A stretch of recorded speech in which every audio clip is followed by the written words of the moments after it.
আসসালামু আলাইকুম বন্ধুরা, সবাইকে স্বাগত আমার ইউটিউব চ্যানেল কোড উইথ নবাবুরে।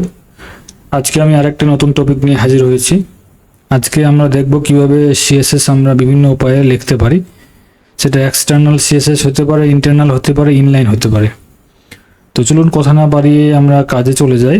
তাহলে সরাসরি আমরা দেখতে পাবো কিভাবে সিএসএস কাজ করে এবং কিভাবে সিএসএসকে আমরা লিঙ্ক করতে পারি।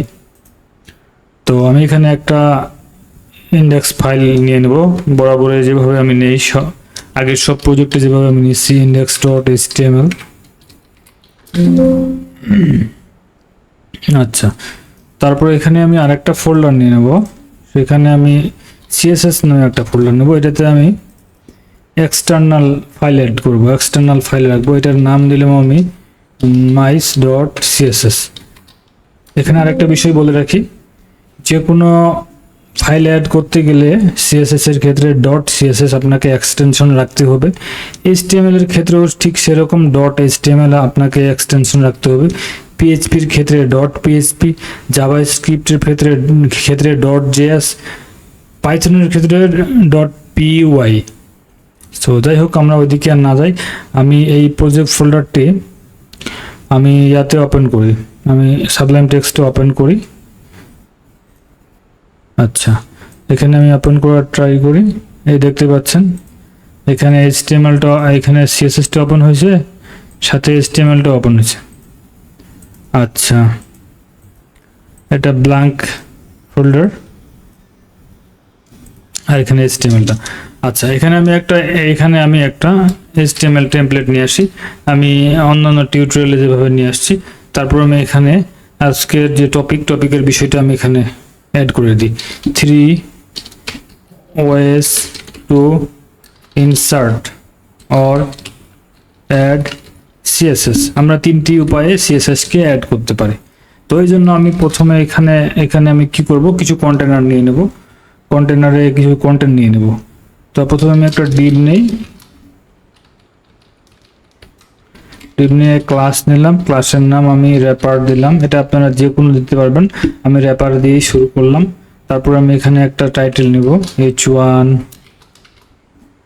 This is the main title দিই, this is the main title. তারপর আমি দেবো h2,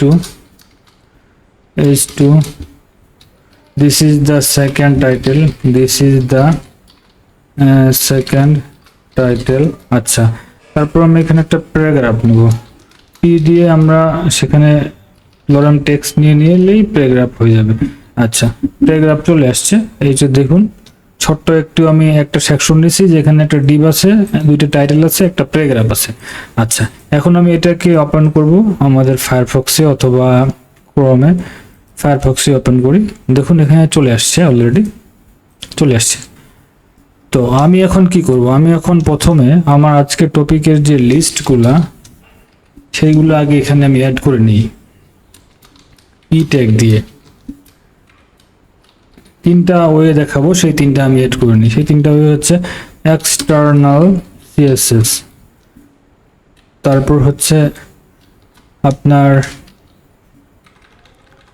ইন্টারনাল সিএসএস, তারপর হচ্ছে আপনার ইনলাইন সিএসএস। আমরা এই তিনভাবে সিএসএস অ্যাড করতে পারি। তো এই তিনটে আমি কমেন্ট করে রাখলাম। আচ্ছা, কমেন্ট করে রাখলাম যাতে ব্রাউজারে না দেখাই। কিভাবে ব্রাউজারে দেখাবে না দেখি, এই যে দেখুন চলে আসছে। তো আমি চাচ্ছি না এই তিনটা হাইড হয়ে থাকুক, যেন আমরা শুধু দেখতে পারি। আচ্ছা, চলে আসছে। তো এখন আমি কি করব, এখন আমি প্রথমে যেটা আছে এক্সটার্নাল, মানে বাইরে যেটা আছে, বাইরে কোথায় আছে, এই যে সিএসএস ফোল্ডারে আছে। আমি প্রথমে ওইটাকে দেখাতে চাচ্ছি, ওইটা শুরু করতে চাচ্ছি। তো ওইটা আমাকে কি করতে হবে, প্রথমে হেডারে লিঙ্ক করতে হবে হেডারে। লিঙ্ক কিভাবে করে, লিঙ্ক করার সময় যে প্রপার্টিগুলো নেয়, এটা হচ্ছে রিয়েল, এখানে স্টাইল শিট নামটা দেওয়া হয়। তারপর টাইপ, কি ধরনের ফাইলটা হবে, টেক্সট অথবা সিএসএসও হতে পারে। তারপর এটার লিঙ্ক করার জন্য হাইপার রেফারেন্স, এখানে ওই ফাইলের নামটা দিতে হবে। তো ফাইলটা আমাদের কোথায় আছে, ফাইলটা আমাদের সিএসএস ফোল্ডারের মধ্যে my.css নামে আছে। তো এখানে আমি দিলাম সিএসএস, তারপর my.css, ফাইলটি পাই গেছে। আচ্ছা, এখন আমি চাচ্ছি ওই ফাইলে সিএসএস লিখতে। কিভাবে লিখবো, এই ক্লাসটাকে আমি কপি করব, কপি করে ওই ফাইলে আসলাম। আসার পরে আমি এখানে ক্লাস অ্যাড করার আগে কি করতে হয়, একটা ডট দিয়ে ক্লাসটাকে অ্যাড করতে হয়, তারপর সেকেন্ড ব্র্যাকেট স্টার্ট এবং শেষ করতে হয়। এখন যদি আমি এখানে কিছু সিএসএস লিখি, যেমন margin 0 pixel auto, margin 0 pixel auto দিলে সেন্টারে আসবে। তারপর উইডথ দিলাম 450 পিক্সেল।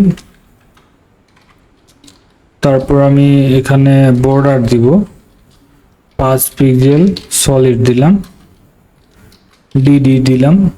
তারপর বর্ডার রেডিয়াস আমি দিব যাতে করে কোণাগুলা না দেখায়। তারপর আমি এখানে একটু প্যাডিং দেব যাতে মধ্যখানে স্পেস থাকে, 50 পিক্সেল।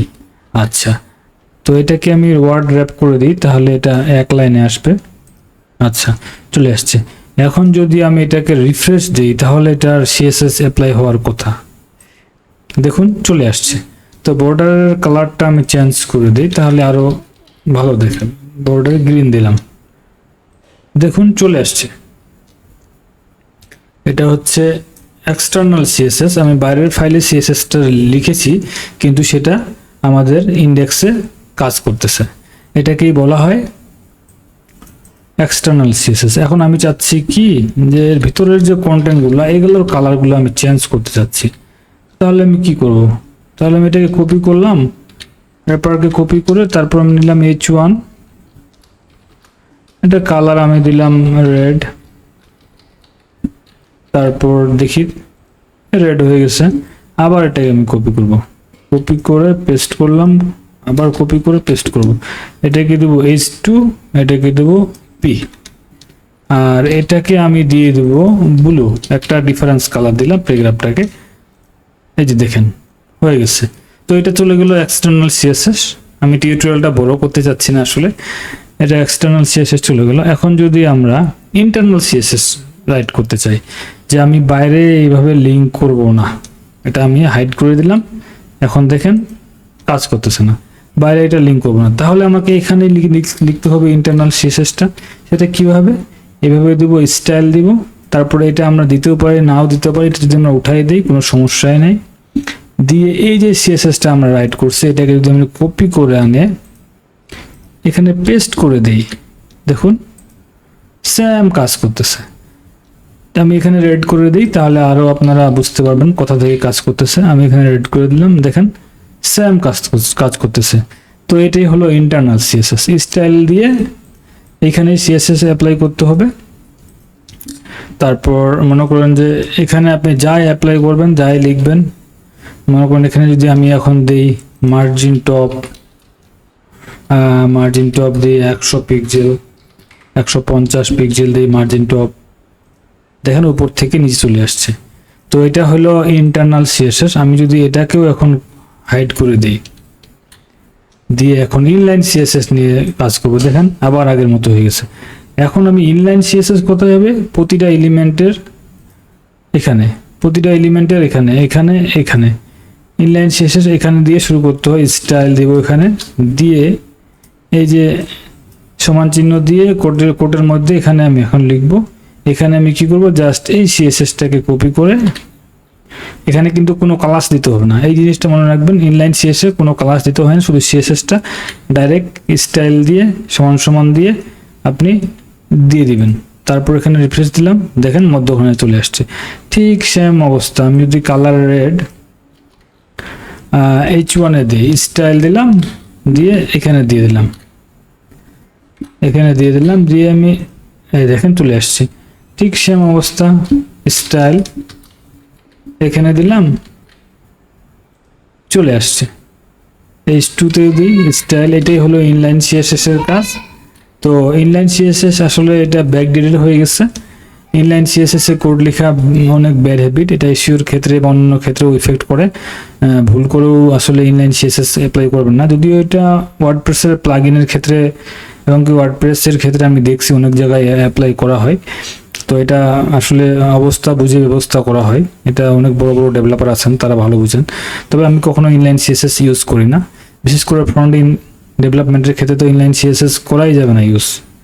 তো আজকের টিউটোরিয়ালটা এটাই, আপনারা এগুলো প্র্যাকটিস করবেন, জাস্ট মাথা মনে রাখবেন যে তিনটা ভাবে আমরা স্টাইল লিখতে পারি। তো আশা করি টিউটোরিয়ালটা সবাইকে ভালো লাগবে, ভালো লাগলে অবশ্যই লাইক এবং সাবস্ক্রাইব করবেন। সবাইকে অসংখ্য ধন্যবাদ, আল্লাহ হাফেজ।